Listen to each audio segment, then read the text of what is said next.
Hello everyone, and I do hope you all had a lovely weekend. Tomorrow is the King's Speech to reopen the last session within Parliament before the next general election.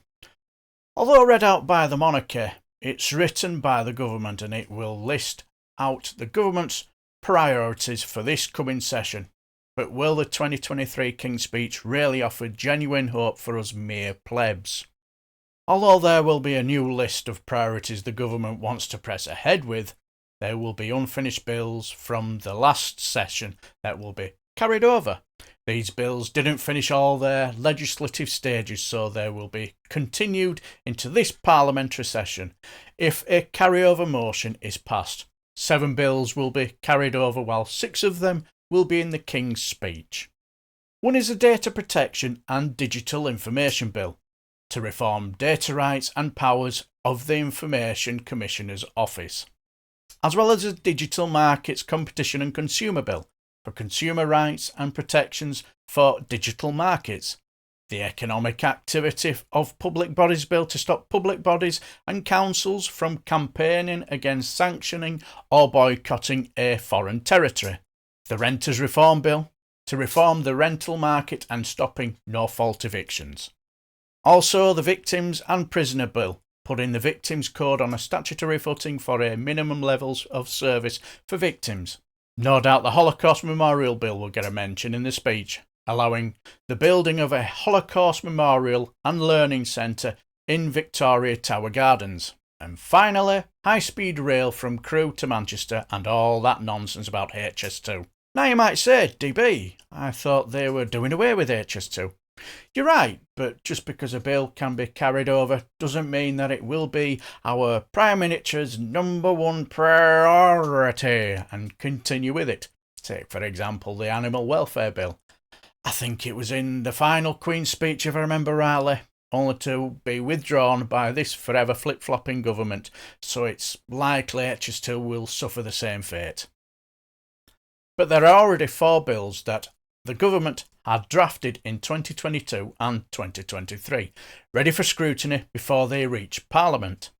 These are the Audit Reform Bill for reforming, auditing and establishing a new statutory regulator, a Media Bill to reform and regulate public service broadcasting, also radio and online streaming as well, the Mental Health Act Reform Bill to reform the Mental Health Act of 1983, as well as the Terrorism Protection of Premises Bill, known as Martin's Law, requiring security for certain public venues and locations. Now, the Culture, Media and Sports Select Committee have already scrutinised the Media Bill and published a report in September, as well as the Mental Health Reform Bill from a joint committee who published a report in January.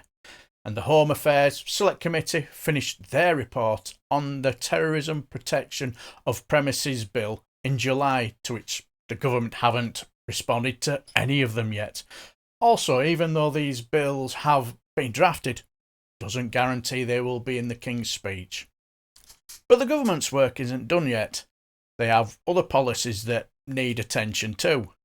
There are 2 others that need to be brought forward from the last Queen's Speech. One is the Transport Bill, to establish a new public body called the, wait for it, Great British Railways, very original, and the Conversion Therapy Bill, to ban conversion therapy. Also, reform to leaseholds will apparently be in the speech. They may try to bring in a football regulator to follow on from the reforming club football governance, as well as our Prime Minister trying to ban tobacco. For those born after the 1st of January 2009, we will need legislation. Now, is the King's Speech binding? No, neither do they have to stick to it either. Kind of shows how pointless the whole charade is, doesn't it? Remember the Northern Ireland Protocol Bill? That wasn't in the Queen's Speech, but it was introduced a couple of weeks later.